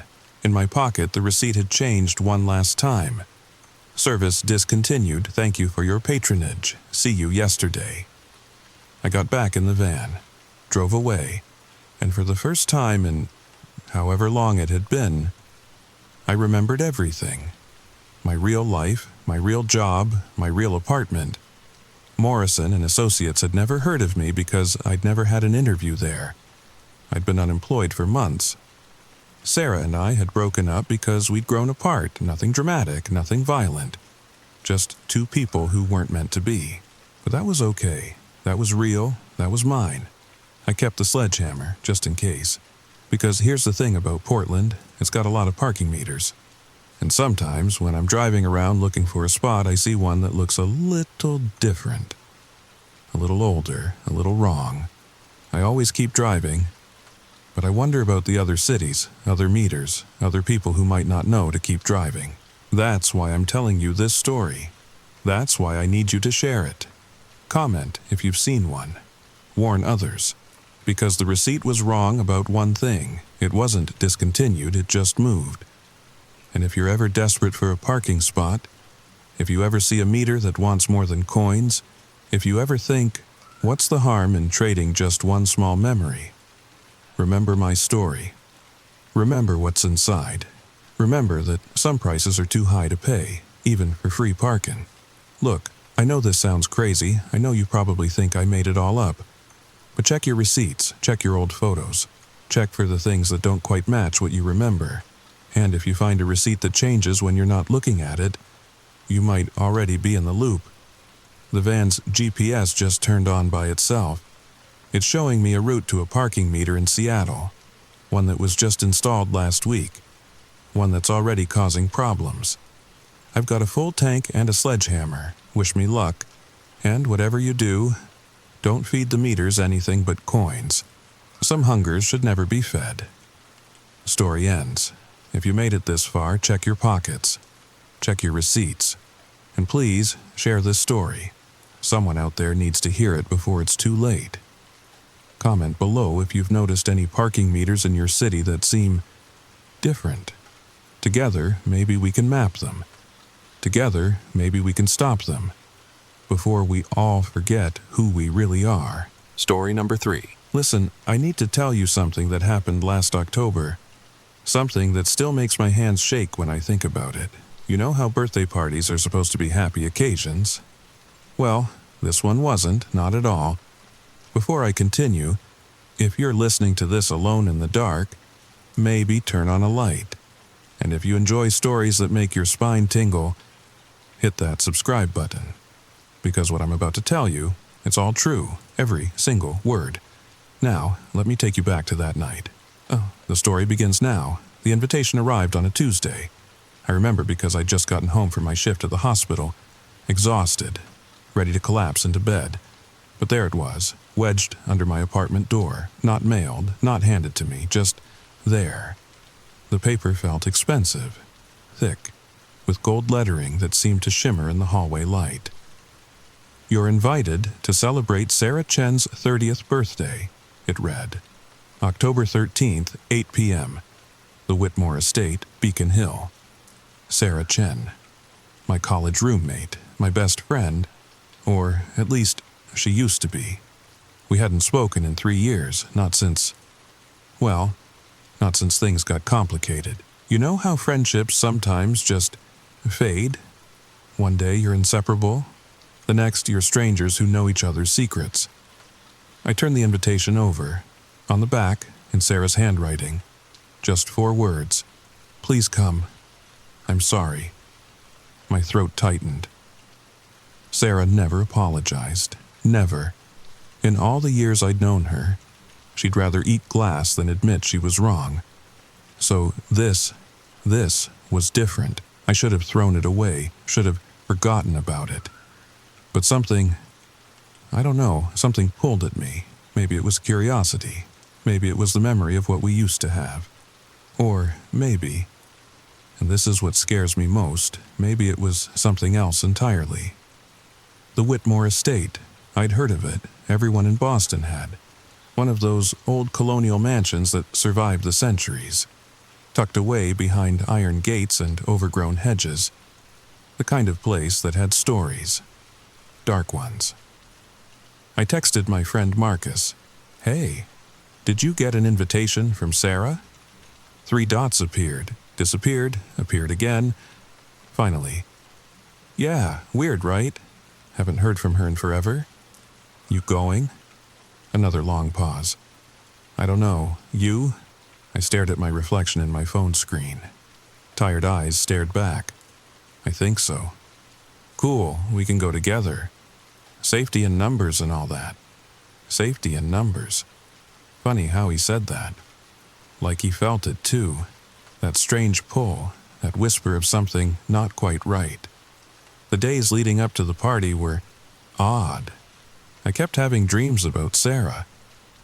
In them, she was always trying to tell me something, her mouth moving frantically. But no sound came out. I'd wake up with my heart racing, sheets soaked with sweat, her silent words echoing in the darkness. October 13th came too quickly. Marcus picked me up at 7:30, his usually cheerful face tight with something I couldn't name. We drove in silence, the city lights fading as we headed toward Beacon Hill, toward whatever waited for us at the Whitmore Estate. You know, Marcus said as we turned onto the narrow road leading to the mansion, I tried calling Sarah yesterday to RSVP, and the number's disconnected, has been for months, according to the phone company. A chill ran down my spine. Then, who sent the invitations? Marcus's hands tightened on the steering wheel. That's what I've been wondering. The Whitmore Estate loomed before us, all Gothic towers and dark windows. Other cars were already there, expensive ones, their chrome gleaming under the moon. We weren't the only ones who'd answered the call. As we walked to the front door, our footsteps crunching on gravel, I noticed something. The windows, all of them, were covered from the inside, not with curtains, but with something black, something that seemed to absorb the light. The door opened before we could knock. A woman stood there, tall, severe, dressed like she'd stepped out of another century. "Names?" she asked, her voice flat, emotionless. "Jenna Brooks and Marcus Taylor," I said. She consulted a list, nodded, stepped aside. "The party is in the main ballroom. Down the hall, last door on the left." We entered, and immediately I wanted to leave. The air inside was wrong. Too thick, too sweet, like flowers left too long in a funeral home. The walls were lined with portraits, old ones, their eyes seeming to track our movement. "This place gives me the creeps," Marcus whispered. I nodded, unable to speak, because I'd noticed something he hadn't. In every portrait, somewhere in the background, was a figure. Small, almost hidden, but there. And in each painting, the figure was a little closer to the foreground, a little clearer, a little more like Sarah. The ballroom doors were massive, carved with intricate patterns that hurt to look at too closely. From behind them came the sound of conversation, laughter. Normal party sounds that should have been reassuring but weren't. Marcus pushed them open. The room beyond was spectacular and terrible. Crystal chandeliers cast dancing shadows on the walls. Round tables draped in black silk filled the space, and people, so many people, all dressed in formal wear, all with champagne glasses that never seemed to empty. "There's Rachel," Marcus said, pointing to a woman near the bar. "Rachel Winters, another friend from college. She saw us, waved, but her smile didn't reach her eyes. We made our way over, passing faces I recognized and many I didn't. Everyone seemed subdued, like they were playing parts in a play they didn't understand. "Thank God you're here," Rachel said, hugging us both. "This whole thing is..." "Weird," I supplied. "That's putting it mildly. Have you seen Sarah yet?" We shook our heads. Neither has anyone else. I've asked around. The woman at the door, she keeps saying Sarah will make her entrance soon. Rachel's voice dropped. "Jenna, when's the last time you actually saw Sarah? In person?" I thought back. "The coffee shop on Newberry, 3 years ago, when you fought," Rachel finished. "Same for me. Same for everyone here. As far as I can tell, we all had some kind of falling out with her. And then, nothing. Until these invitations." A bell chimed. Once, twice, 3 times. The conversations died instantly, like someone had hit a mute button. Everyone turned toward the small stage at the front of the room. The woman from the door stood there now, microphone in hand. "Ladies and gentlemen, thank you for coming to celebrate Sarah's special day. She's been so looking forward to seeing all of you again." Murmurs rippled through the crowd. Someone called out, "Where is she?" The woman smiled, and I swear the temperature dropped 10 degrees. "Patience. First, we have a game to play. Sarah always loved games, didn't she?" My stomach clenched. Sarah had loved games, complicated ones where only she knew all the rules. "Everyone, please take your seats," the woman continued. "You'll find your name cards at the tables." We moved like sleepwalkers, finding our places. I was between Marcus and a man I didn't recognize. His name card read David Kim. He caught me looking. "Blind date gone wrong," he said quietly. 2019, you? "Best friend breakup, 2021. He nodded knowingly. "We're all here for the same reason then. Sarah's collection of broken relationships." The lights dimmed. A screen descended from the ceiling. The woman's voice echoed through the speakers. "Let's start with some memories, shall we?" Images began to flash on the screen. Photos of Sarah with various people in the room. Happy moments frozen in time. Sarah and me at graduation. Sarah and Marcus at a Patriots game. Sarah and Rachel on a road trip. But something was wrong with the photos. In each one, Sarah's face was slightly blurred, like she was moving just as the camera clicked, and her shadow was always pointing in the wrong direction. "Notice anything unusual?" David whispered. Before I could answer, the images changed. Now they showed the same events, but from different angles that shouldn't have existed. A photo of Sarah and me at a restaurant, taken from inside the kitchen. Sarah and Marcus at the game, shot from under the bleachers. Sarah and Rachel in the car, captured from the trunk. People were shifting uncomfortably. Someone stood to leave, but found the doors locked. Now, the woman said. The party's just beginning. Sarah would be so disappointed if anyone left early. The screen went dark. Then, a video started playing. Security footage. Grainy, but clear enough. It showed Sarah entering this very building. The timestamp read October 13th, 8 p.m. Tonight. Just an hour ago in the video. Sarah walked down a hallway. She was wearing a red dress, her favorite color. She paused at a door, looked directly at the camera, and smiled. Then she opened the door and stepped through. The video ended. "That's the basement door," someone whispered. I saw it when I was looking for the bathroom. The woman on stage clasped her hands together. And now, the game. Sarah is somewhere in this house. Find her, and the party can truly begin. But remember, Sarah always liked to hide. She was very, very good at it. The lights came back up. The doors unlocked with an audible click. For a moment, no one moved. Then David stood. "This is insane. I'm leaving." He made it 3 steps before the lights cut out completely. In the darkness, a sound. Soft, wet, like something being dragged across marble. When the lights returned, David's chair was empty. Only his name card remained, now splattered with something dark. The woman on stage hadn't moved. Her smile hadn't wavered. "Anyone else wanting to leave? No? Wonderful. Then let the game begin." We split into groups, not by choice but by some unspoken survival instinct. Marcus, Rachel, and I stayed together. Others formed clusters of 3 or 4. A few brave souls went alone. "We should check the basement," Rachel said. "That's where she went in the video." "Are you crazy?" Marcus hissed. Whatever happened to David, and you want to go to the basement?" "What choice do we have?" I asked. "You heard her. The party doesn't end until we find Sarah." We made our way through the mansion, our footsteps echoing in the silence. The other groups had scattered, disappearing into the maze of rooms and hallways. Every so often, we'd hear something.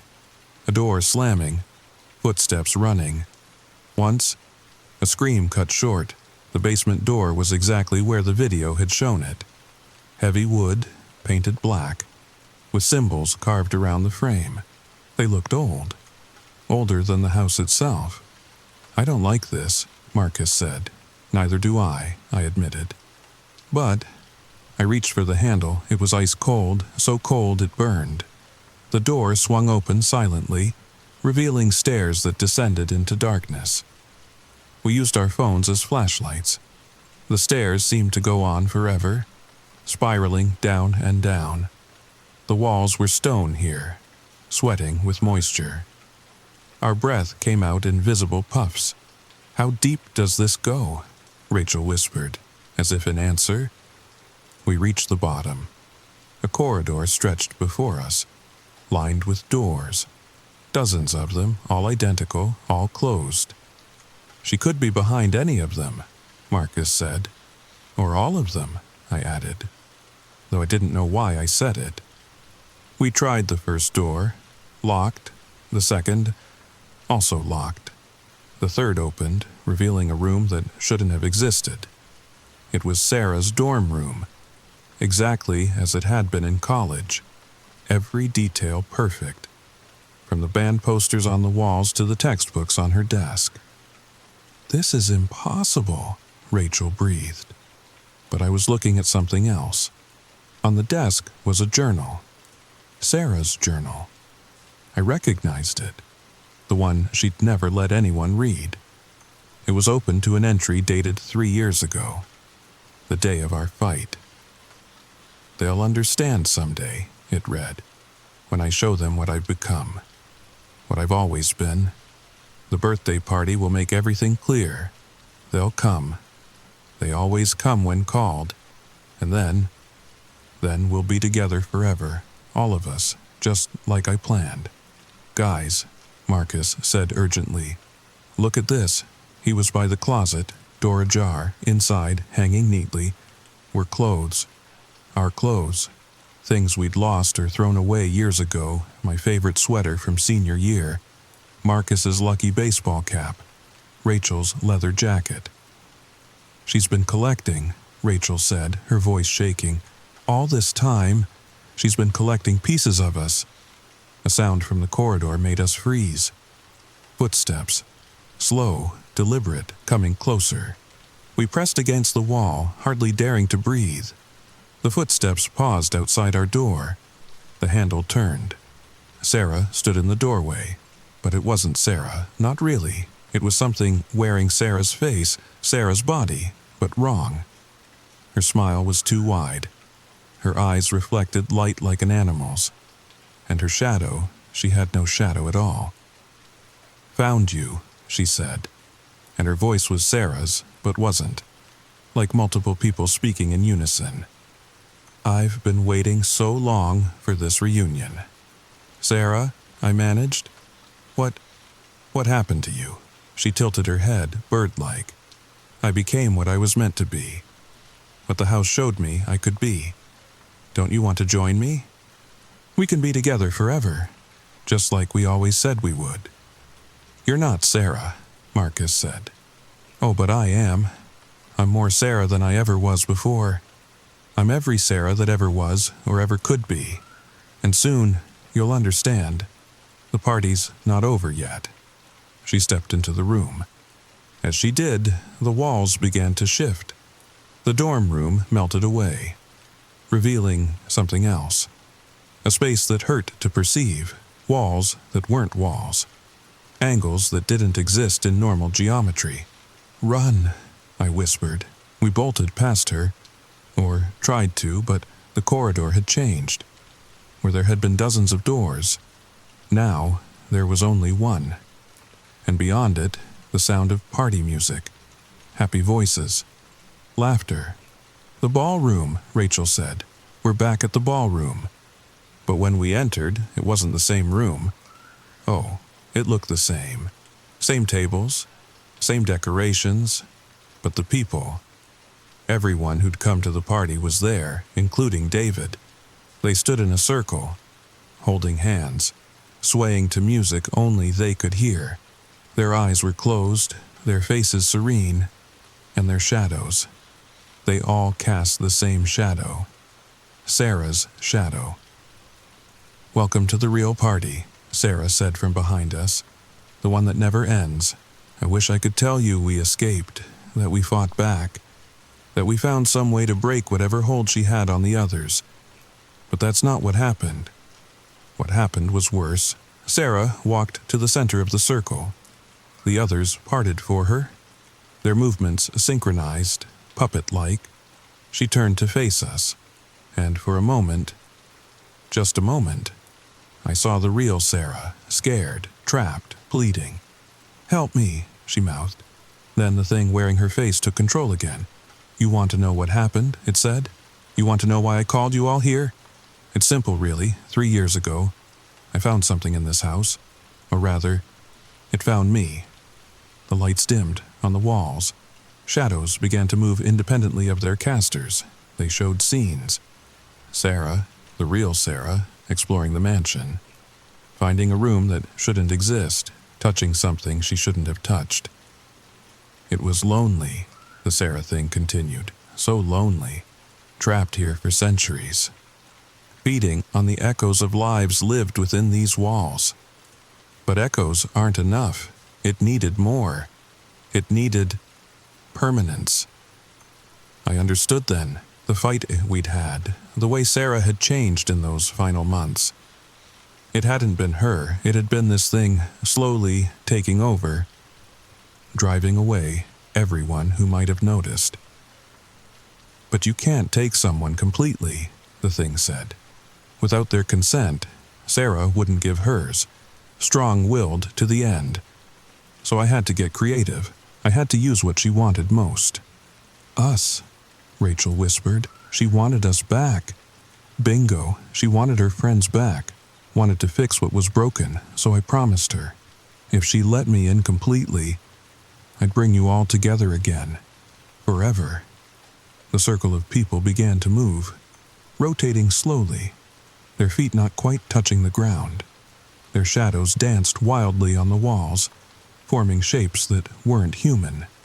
"Join us," they said in unison. "Join us and be whole again." Marcus grabbed my hand. Rachel grabbed the other. We backed toward the door, but it was gone. Just smooth wall where it should have been. "There's no leaving," the Sarah thing said. "Not anymore. The party goes on forever, and everyone must participate." The circle was closing in. I could see our other friends' faces clearly now. Peaceful, empty, gone.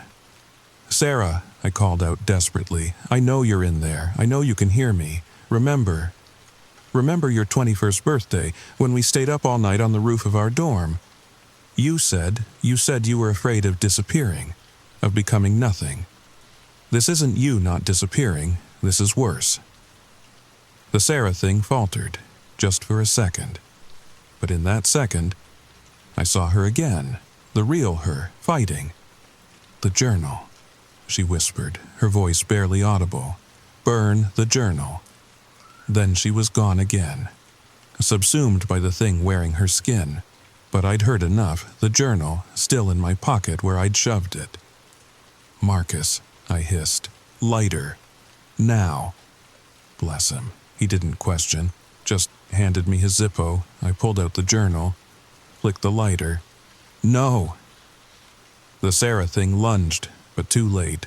The journal caught fire, pages curling, words disappearing. The room shook. The circle of people stumbled, their synchronized movements breaking apart. And Sarah screamed, not the thing, Sarah, a sound of pain and relief and freedom all at once. The shadows on the walls writhed. The carefully maintained illusion began to crack. The ballroom aged decades in seconds, paint peeling, wood rotting, chandeliers crashing down. "Run!" I screamed. We ran. Through doors that appeared and disappeared. Down corridors that shifted and changed. The house was fighting us, trying to keep us, but it was weakening. Whatever hold it had, burning the journal had damaged it. Behind us, Sarah's voice, but different now, older, ancient, angry. "You don't know what you've done." She was mine. They were all mine. "You've ruined everything." We burst through the front door, into the night, into the real world. Our cars were still there. Other people were stumbling out too, confused, frightened, but alive. I turned back to look at the house. In an upper window, a figure. Sarah. The real Sarah. She pressed her hand against the glass, smiled sadly, and faded away. The house groaned, shuddered. And then, like a switch being flipped, went dark. Not just the lights, everything. As if it had never been inhabited at all. We drove away in silence. What was there to say? How do you process something like that? How do you explain? You don't. You just go on later. I looked up the Whitmore estate, found old newspaper articles. Stories about disappearances, about parties where guests vanished, a pattern going back centuries, always the same. Someone would inherit or buy the house. They'd throw a party, and then nothing. Until Sarah. I never found out what happened to her after that night. Her apartment was empty. Her family said she'd been missing for months. The other party guests, most don't remember much. Just a weird dream about a birthday party that never happened. But I remember. Marcus remembers. Rachel remembers. And sometimes, on October nights, my phone rings. Unknown number, I never answer, but I know who it is or what it is. Because the thing about entities like that, they don't just disappear, they wait. They find new hosts, new houses, new parties to throw. So if you ever get an invitation, hand-delivered, no postmark, to a party for someone you used to know, someone you lost touch with, don't go, just don't go. But you will, won't you, just like we did, because that's how it works. The pull is too strong, the curiosity too great, the regret too heavy. The party is always waiting, and the guest of honor, well, they're waiting too. Sweet dreams. If this story kept you up, if you're looking over your shoulder right now, hit that subscribe button, share this with someone who loves a good scare, and tell me in the comments. Have you ever received an invitation you couldn't refuse? I read every single one, especially the ones posted at 3 a.m. But wait, before you go, there's something else. Something I didn't tell you. Something I couldn't tell you until now. It's been 6 months since that night. 6 months of looking over my shoulder, of jumping at shadows, of avoiding any invitation that comes through my door. But last week, something changed. I was cleaning out my closet when I found it. The dress I'd worn to Sarah's party, the one I'd thrown in there and forgotten about. Too afraid to touch it. Too afraid to throw it away. As I pulled it out, something fell from the pocket. A photograph. One I didn't remember taking. One that couldn't exist. It showed all of us at the party, me, Marcus, Rachel, David, everyone, standing in that ballroom, smiling. Normal, except the photo was taken from above, from the ceiling, and in the corner, barely visible, was a timestamp. October 13th, 2025. This year, a date that hasn't happened yet. I called Marcus immediately. "We need to talk," I said. "Jenna?" His voice was strange, hollow. "I was just about to call you. I found something too. We met at a coffee shop downtown, public, safe, lots of people around." Rachel was already there when I arrived. Her face pale, her hands wrapped around a cup of coffee she wasn't drinking. "Show me," I said. Marcus pulled out his phone. On it was a video. Security footage from his apartment building. It showed him entering his apartment last Tuesday at 11:47 p.m. Normal, except... "Keep watching," he said. At 11:48, the figure entered again. Same clothes, same walk, same everything. But Marcus had been inside already. This second Marcus walked to his door, stood there for exactly 30 seconds, then walked away. "That's not the worst part," Rachel said. She opened her laptop. "I've been getting emails from Sarah." My blood ran cold. "That's impossible." "Look at the sender address," she said. The emails were from Sarah's old address, but the domain was wrong. Instead of gmail.com, it was gmail.then, and the emails themselves, they were conversations we'd had years ago, word for word, except our responses were different. Slightly off, like someone was rewriting history. "There's more," Rachel continued. "I looked up everyone who was at the party, the other guests, the ones who don't remember." She showed us her research. Social media profiles, LinkedIn pages, recent photos. They all looked normal, except, "Look at their eyes," she said. "In every photo, if you looked closely, really closely, their pupils reflected something that wasn't there, a room, a ballroom, a party that was still happening. They're still there," I whispered. "Part of them is still at that party." Marcus nodded grimly. "And I think we are too." He was right. I'd been having dreams, not nightmares, exactly. Dreams where I was in two places at once. Here, living my life, and there, in that ballroom, dancing forever. Each dream was more vivid than the last. Each time, it was harder to wake up. "We need to go back," Rachel said suddenly, "to the house. We need to finish what we started." "Are you insane?" Marcus snapped. "We barely escaped the first time." "We didn't escape," she said quietly. "Don't you see? We're still there. Part of us never left, and every day, that part gets stronger. Soon, we won't be able to tell which reality is real." She was right. I could feel it. The pull. Getting stronger every day.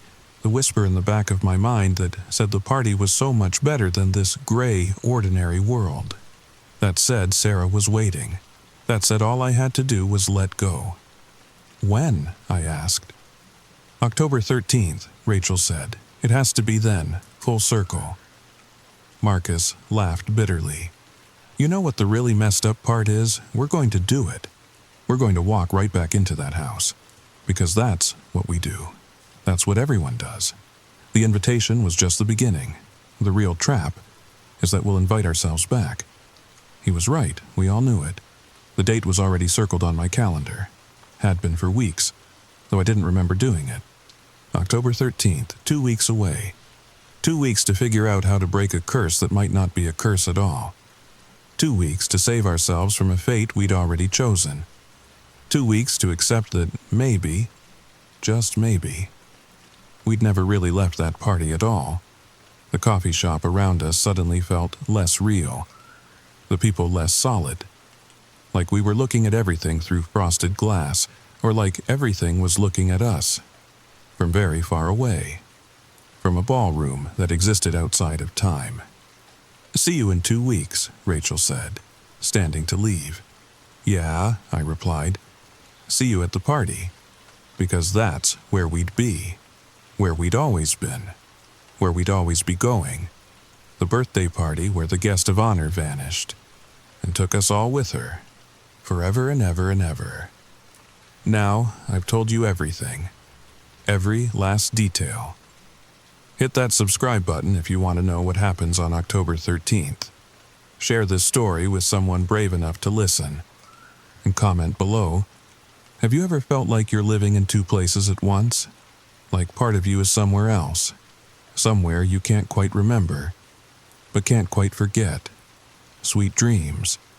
If you can still tell which ones are really yours, now, sleep. Or at least, try to. It's quiet now, too quiet, but not empty.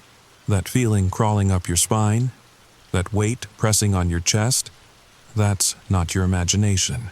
You're not alone. There's something behind the curtain. You haven't looked, not because you forgot, but because you're afraid to know. You heard the whisper, soft where wet, wrong. Like breath dragged across broken glass. But you told yourself it was the wind, didn't you? That lie made you feel safe. Temporarily. Let me ask you. Does the wind whisper your name? Does the wind tap lightly, again and again, from the same spot, behind the curtain, every night? Does the wind leave scratches on your window that weren't there this morning? Thin, sharp, like claws, like warnings. You don't remember opening the window. You never open the window. But it's unlocked now. You could check, you could stand up, you could walk over and pull the curtain back. But you won't. Because you know. You know what's waiting, not because you've seen it, but because you felt it. In the quiet, in the dark. Every time you close your eyes, every time you wake up and your blanket is just slightly moved. Your door slightly cracked. You try to explain it. Your mind wants to explain it. But that whisper, that sound that only comes when you're alone, when everything is still, when the night is at its deepest, that's not a dream, that's a presence. It doesn't want your fear, it wants your attention. It feeds on the moment you doubt yourself. The second you wonder if you heard something, the instant your heart rate rises. That's when it leans closer. It's been patient, watching, learning you like prey. You ever notice it never shows up when the lights are on, when someone's in the room? It waits for the ritual, the brushing of your teeth, the turning off of lights, the last look at your phone, the deep breath just before sleep. That's when it wakes up. That's when it stirs behind the curtain. Sometimes it watches you all night. Sometimes it moves. A shift in the shadow. A faint creak on the floorboards. The sound of fabric sliding over skin. And when you don't check, when you ignore it, that's when it comes closer. Not fast, not loud, just closer. You might feel a cold spot on the bed. You might feel breath on your neck. You might hear a whisper in your ear that sounds almost like your voice. It copies, it mimics, it blends, not to confuse you, to prepare you, because soon it won't need the curtain, it won't need shadows, it will sit beside you, stand behind you, speak through you. You won't even know when it happens. You'll wake up, look in the mirror, and something will be off. Your eyes won't blink quite right, your smile will linger too long. Your reflection will move just a little after you do. And the people around you? They'll say you seem different. Not worse, just not you. But tonight you're still you. Still in control, for now. You could still check. You could still confront it. Pull the curtain back, face it, but deep down, you've already made your choice. You won't. Because you'd rather lie still, let your eyes drift shut, and hope sleep comes quickly. And it will. But what you wake up as might not be the same. Now, if you've made it this far, congratulations. You're not just a viewer, you're part of something bigger. Something that watches with you, that sits beside you as you watch, as you listen, as you wait. Because this story doesn't end when the screen fades to black. It follows you into the next room, into your dreams, into your reflection. If you liked this story, like, share, and subscribe, so you don't miss the next one, so we don't miss you, and comment below. Tell us the moment you stopped feeling alone. We're watching, we're listening, and we read everything. Now, go ahead, gain the courage to check the dark corners before you sleep. Turn off the lights, close your eyes, sleep well, if you can.